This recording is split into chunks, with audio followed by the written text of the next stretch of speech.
Bonjour à tous et bienvenue dans cette interview. J'ai le grand plaisir d'être avec Aurore Servanti-Leroux.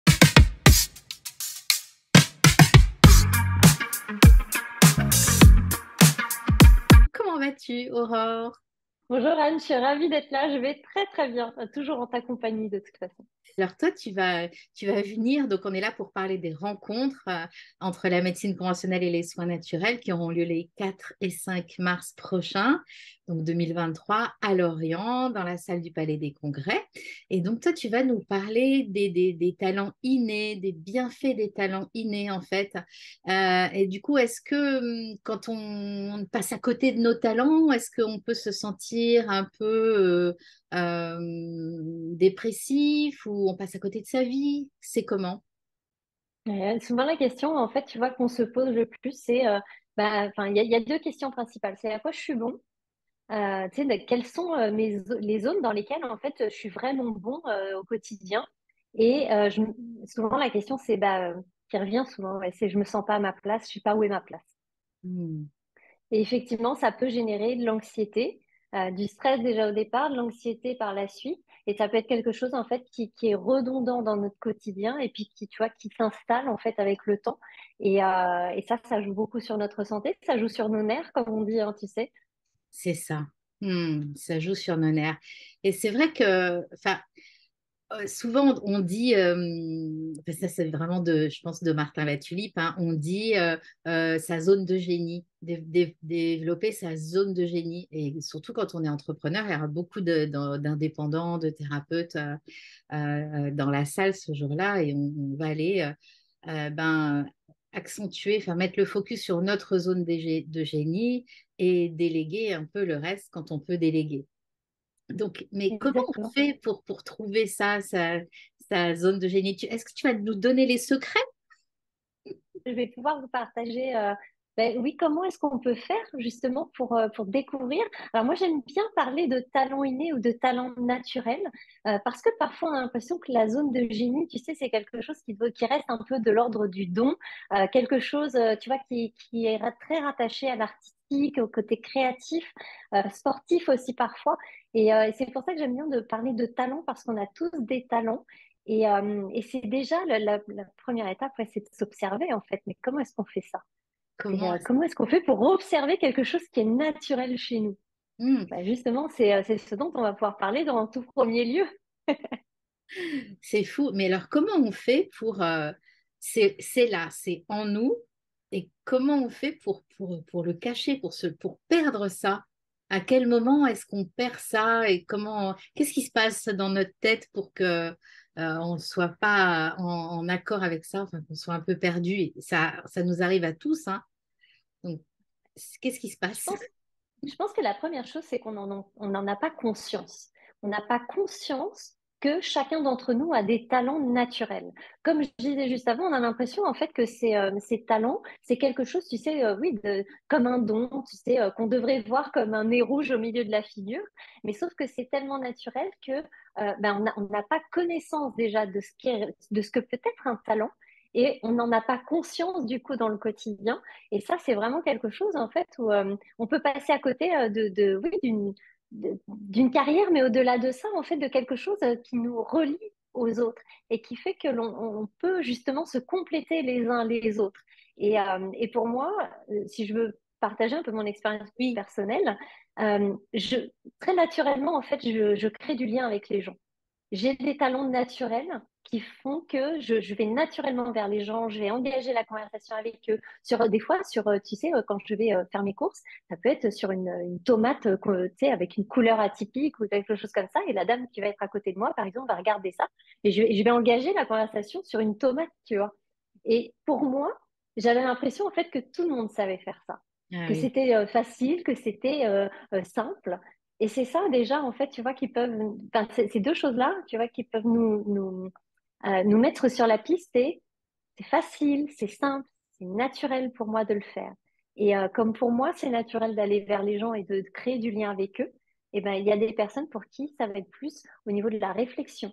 Tu sais, qui vont aimer réfléchir, qui vont aimer les idées, qui vont en avoir plein, qui vont connecter les choses entre elles. Il y a des personnes pour qui ça sera plus l'influence, comment elles arrivent à passer leurs idées, à les faire passer aux autres, à pouvoir galvaniser les gens entre eux, faire en sorte que, hey, allez, on a ça, on y va. Tu vois, vraiment cette influence-là, par l'énergie qu'ils vont dégager, mais aussi par la façon dont ils vont amener les choses. Il y a des personnes qui, elles, vont être très bonnes aussi pour exécuter les choses dans le temps. C'est qu'ils vont être très bonnes, tu sais, pour faire les choses de A à Z. Je Ouais. l'ai fait ou je l'ai fait pas, mais je l'ai fait, tu vois, je l'ai fait bien si je l'ai fait. C'est vraiment ce qu'elles peuvent se dire. Et il y a des gens qui vont avoir un très grand sens de la responsabilité. Et ça, c'est du talent aussi de pouvoir exécuter les choses avec ce sens-là, cet engagement-là. Hmm. Mais encore faut-il pouvoir observer et déjà savoir, hein, comme je disais, la connaissance de ça, savoir que ce sont des talents et souvent on n'en a pas connaissance. Et puis, bah, comme on n'en a pas connaissance, bah, on n'en a pas conscience derrière. On se dit, comme moi, que tout le monde sait faire ça. Mais moi, quand je regardais les gens, je me disais, c'est pas compliqué pourtant d'aller voir telle personne et de lui parler, et de lui dire les choses et de demander comme ci et comme ça. Ben, je me suis rendu compte effectivement, déjà quand j'ai eu connaissance de ce qu'étaient des talents innés, naturels, je me suis dit, ah, ok, déjà, il y a des catégories. Et puis après, dans les catégories, il y a plusieurs thématiques qui, elles, s'expriment en fait de façon toutes différentes. Et là, je me suis dit, ah oui, ok. Moi, j'ai appris en fait à pouvoir créer du lien avec les gens.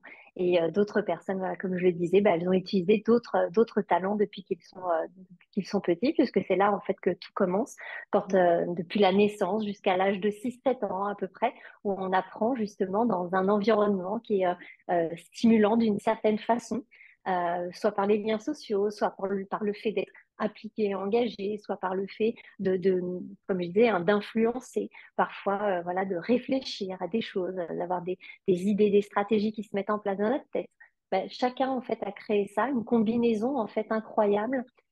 Sur le test de Gallup en fait avec lequel je travaille, mon Gallup Institute, il y a 34 items qui ont été répertoriés, qui sont dispatchés en 4 catégories. Et on a effectivement, bah, moi en tout cas, je travaille avec le top 5, c'est déjà largement suffisant pour débuter une grande aventure. Et ben, ça nous rend, ce top 5 en fait nous rend unique parce qu'on peut s'apercevoir que c'est 0,003% de la population qui a le même top 5 dans le même ordre. Et ça, je trouve ça incroyable parce que ça veut dire que nous voyons le monde, nous le percevons d'une certaine façon au travers de ces talents, nous y répondons d'une façon en fait qui est bien à nous au final, et on vient compléter l'univers des autres et les autres complètent le nôtre. Et je Hmm. trouve ça fabuleux, c'est incroyable. Et c'est là où il y a quelque chose, un levier extraordinaire pour notre santé, parce que je ne Ouais. sais pas si tu ressens mon énergie là Oui, quand je c'est clair. parle de ça. Je suis allumée comme un sapin de Noël par Oui. ce sujet-là. Et tu vois, comme c'est simple, c'est facile, c'est naturel de t'en parler et de pouvoir justement galvaniser les autres à travers ça aussi. Et moi, tu sais, je me sens tellement pétillée de l'intérieur. Je le sais que Ouais. ma santé, elle est bonne. Tu sais, elle est vraiment, oui, elle aussi galvanisée en fait par cette énergie-là. Et Hmm. c'est ça en fait, que quand tu sais, moi, si tu me mets derrière un ordinateur avec un fichier Excel, toute la journée, toute seule dans un bureau. Ouais, c'est ça. Au début, je vais avoir l'envie de bien faire, tu sais, alors je vais faire mon truc et puis allez, bon, on y va. Je sais pas trop comment on fait ça, un fichier Excel, ouais. Quelqu'un qui veut parler avec moi là. Bon, puis à la fin de la journée, tu vas me voir, je vais être desséchée comme une plante verte, sans soleil et sans eau. Et ben, puis je vais être là, bon bah voilà, allez, demain je reviens, je ferai bien mon travail et puis bah écoute, on Hmm. verra bien quoi. Mais Hmm. tu vois, comme j'ai pas la même appétence Oui. pour ça, j'ai pas la même énergie. Et comme ça peut jouer sur ma santé, en fait, sur une semaine, un mois, un an, 10 ans, 10 ans de plantes vertes desséchées. Oh, oh non, non, non. Moi, je l'ai Ouais. vécu. Hein. J'ai vécu de faire des métiers dans lesquels j'étais pas du tout, en fait, dans mes talents naturels. Et on s'ennuie. On a Hmm. l'impression de tourner en rond, de pas être à sa place, d'être inutile. Et, Ouais. euh, et je crois que ça, c'est le début, tu sais, vraiment de quelque chose, en fait, qui peut nous miner, comme je disais tout à l'heure, nous taper sur les nerfs, parce qu'il y a une sorte de frustration aussi, tu sais, qui est là. Et, Hmm. euh, et vraiment, j'ai envie de porter ce message parce que j'ai jamais été autant en bonne santé que depuis que je m'en rends compte Et à que quel point on peut se sentir vibrant là-dedans. hmm. Maintenant que tu utilises vraiment, que tu es en lien. Moi, je le vois dans mon ancien métier, enfin dans le cinéma en tout cas, il y avait des personnes bah, plutôt en pâte et qui avaient besoin d'être en lien. Et là, ils étaient auteurs. Et la solitude de l'auteur, c'est vraiment dur, quoi. Et donc, ben, c'est juste qu'ils n'étaient pas à leur place. Alors avant, j'avais pas ces compétences-là, ces connaissances-là pour te les envoyer. Et puis, du coup, on ne comprend pas parce que des fois, bah, des gens ont choisi un métier et en fait, ils sont pas heureux. Et pourtant, c'est des beaux métiers. Et là, maintenant, parce que c'est pas pour eux, juste, ils ont besoin soit de sortir de l'isolement, soit d'être en lien avec d'autres, soit d'être dans la recherche, soit de voyager, enfin, peu importe. Mais c'est marrant parce que tu parlais du tableau Excel, mais c'est pas forcément quelque chose comme un tableau Excel. Là, tu vois, les auteurs, il y avait vraiment cette solitude, quoi.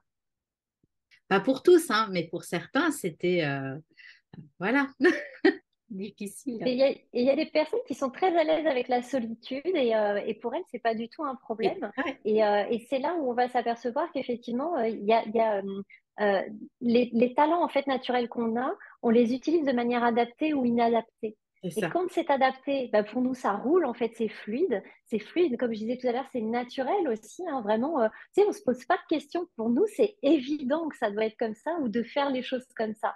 Et il y a effectivement, quand il y a un côté inadapté en fait à ces talents, ben, on va peut-être pousser le curseur, tu sais, dans des extrêmes. C'est-à-dire que moi, j'aurais pu aller chercher, et j'ai d'ailleurs auparavant été parfois chercher trop la relation, au point de me perdre dans la relation extérieure et d'en oublier justement d'être un peu seule aussi et d'être à l'aise avec la solitude. Et inversement, il y a des personnes effectivement qui sont très à l'aise avec la solitude et qui auraient peut-être parfois besoin d'un peu plus d'un côté un peu plus social et sociable pour pouvoir exprimer auprès des autres leurs talents aussi. Parce qu'il s'agit vraiment de ça, c'est de pouvoir partager cette richesse-là. Donc, c'est ça aussi, c'est de se dire, parfois c'est adapté, parfois c'est inadapté. Et le comportement qu'on a naturellement, ben, comme il est naturel, on a l'impression en fait que c'est normal de l'utiliser comme ça. Mm. Et quand on n'a pas conscience que c'est inadapté, ça aussi, ça peut jouer beaucoup en fait sur notre santé, bien sûr. Mm. En tout cas, c'est possible si on se sent malheureux dans sa vie, c'est peut-être juste parce que on n'a pas mis le bon curseur. Et du coup, c'est possible de s'améliorer, de changer en douceur. On va pas d'un coup changer de métier qu'est-ce que tu as vu toi comme transformation? Est-ce que tu as déjà vécu sans révéler bien sûr les personnes que tu accompagnes, mais tu as déjà des petites choses à nous raconter sur les changements de vie? Oui, ça peut être, tu vois, la première personne à laquelle je pense, c'est une dame que j'ai accompagnée en entreprise, parce que parfois j'interviens au cœur des entreprises, justement, quand on sent qu'il y a de la difficulté pour une personne, en fait, pour un des salariés. Parfois, c'est un manager qui a de la difficulté à manager ou dans sa posture. Et je me souviens de cette dame, en fait, qui disait, mais bah, tu vois, le fichier Excel, c'était ça, en fait, elle traitait des dossiers, en fait, sur ordinateur toute la journée. Elle me disait, mais moi, je veux voir des gens, moi. Moi, je veux me sentir utile auprès des gens. Et quand on a travaillé, en fait, son repositionnement dans l'entreprise, elle est allée, en fait, sur un pôle d'accueil. Mais tu l'aurais vu, le visage tout ouvert, tout rayonnant. Elle dit, ah bah ça y est, enfin, je me sens utile. Mais oui, mais parce qu'en plus, pour elle, c'était tellement naturel, encore une fois, d'être avec les gens, de leur parler, de leur d'expliquer les choses, de leur donner l'information. Ben, les gens, en fait, ils disaient d'elle d'ailleurs qu'elle était, je parle de ses collègues, ils disaient que il y avait eu du changement, on la sentait épanouie dans ce qu'elle faisait. Et puis, j'ai accompagné aussi un chef d'entreprise qui, lui, ben, c'est quelqu'un, en fait, qui a un grand sens de l'engagement de par ses talents innés, ça renforce vraiment ça, hein. C'est vraiment un cercle vertueux dans son engagement. Mais quand, quand il poussait le curseur trop loin, ben, c'était laissez tomber les gars, vous n'arrivez pas à faire ça, ben, je vais le faire. Je vais le faire, je vais le faire, je vais le faire. Ok. Mais au bout d'un moment, il me disait, mais moi, je m'en mets tellement sur les épaules, il dit, je peux même plus faire ce que j'aime dans mon entreprise. Ben oui, en général, quand on crée une entreprise ou un projet ou qu'on participe à un projet ou qu'on rentre dans une entreprise parce qu'on on trouve que cette entreprise a vraiment, tu sais, un cœur de métier qui est génial, ben, si ce curseur est poussé trop loin, bah ouais, mais je voudrais que tout soit bien fait. Alors, je vais le faire parce que moi, je sais le faire, Mais en même temps, bah, je prends le travail des autres et puis bah, je m'éclate plus dans ce qui me fait plaisir et ce qui me met en joie vraiment dans cette entreprise. Donc, ce chef d'entreprise, on a travaillé là-dessus justement, à pouvoir identifier ses talents naturels, pouvoir dire, OK, tu as tous les talents d'un super leader. Maintenant, peut-être que ta responsabilité, c'est pas de faire les choses, mais de trouver la bonne personne pour le faire. Et parfois, c'est ça, tu vois, c'est d'arriver à se dire, on est complémentaires les uns des autres dans une Ouais. équipe. Donc, Mm, comment est-ce qu'on peut s'entraider? mm, Plutôt que d'essayer de chercher à être bon partout, tu sais, d'essayer de dire, je sais pas, je vais sortir le premier prénom qui me vient, mais de dire à Monique, Monique, il faut absolument que tu sois bonne là-dedans parce que ça fait partie de ton boulot. Mais peut-être que Monique, elle n'est pas faite pour ça du tout. Peut-être que pour elle, c'est pas du tout naturel. Ok, ben peut-être qu'on va redistribuer certaines cartes. Ça veut pas dire qu'on enlève tout son travail à Monique, mais ça veut dire que Monique, elle va le faire. Elle va faire des choses pour lesquelles elle est vraiment forte pour ça. Et au lieu d'essayer de travailler, c'est vraiment les points faibles, on va au contraire valoriser ses points forts pour en faire tu sais, un atout de maître dans cette organisation, dans cette entreprise. mm. Et elle va se sentir justement épanouie, ça va être en plus facile et simple pour elle. Alors peut-être que Monique, elle aura besoin de se dire que parfois, il n'y a pas besoin de faire d'efforts pour travailler. Ouais, Peut-être que parfois, le travail n'est pas que de l'effort, mais qu'elle va pouvoir cibler ses efforts à des endroits bien spécifiques. Mais mm, effectivement, ça va changer la donne parce que, tu vois, ça m'est arrivé récemment aussi d'intervenir pour un groupe dans une entreprise et on a dit, OK, qu'est-ce qui est fort pour ça? À votre avis, qui est fort pour ça? Et là, c'était de se dire, ah, attends, est-ce que c'est un tel à qui on pourrait donner ça ou est-ce que c'est un tel? Et ça a permis aussi aux gens de se connaître beaucoup plus les uns les autres. Et il y a une redistribution en fait qui se fait où chacun se sent valorisé, chacun a envie, tu vois, encore plus d'apporter sa pierre à l'édifice. Et on sent en fait, tu sais, il y a vraiment un effet de groupe, un levier comme ça qui fait tout monter vers le haut. Et moi, je trouve ça formidable. mm. Génial. Et puis j'aime la façon dont tu as parlé d'échange, l'entraide, le dialogue, la complémentarité, puisque lors de ces journées, les 4 et 5 mars, on va beaucoup parler de la complémentarité hein, avec les médecins qui seront là, les thérapeutes, et puis des personnes comme toi qui accompagnent vers un mieux-être, vers l'épanouissement, hein, parce que les talents innés, c'est d'aller vers l'épanouissement, puisqu'on est quand même là pour être heureux et en bonne santé. Mais écoute, en tout cas, merci beaucoup. Et merci à tous de nous avoir écoutés. Voilà, vous découvrez peut-être Aurore ou peut-être que vous la connaissez déjà. En tout cas, moi, je suis ravie que tu viennes donner ta conférence et puis voilà, nous faire nous questionner sur est-ce qu'on est à la bonne place et comment on va chercher nos talents lors de ces journées. Je suis contente que tu sois là. Mais moi aussi, je suis vraiment ravie. Merci pour cette invitation, Anne. Je suis vraiment, vraiment ravie, oui. Donc, pour vous inscrire, eh bien, c'est comme d'habitude, juste en dessous de la vidéo.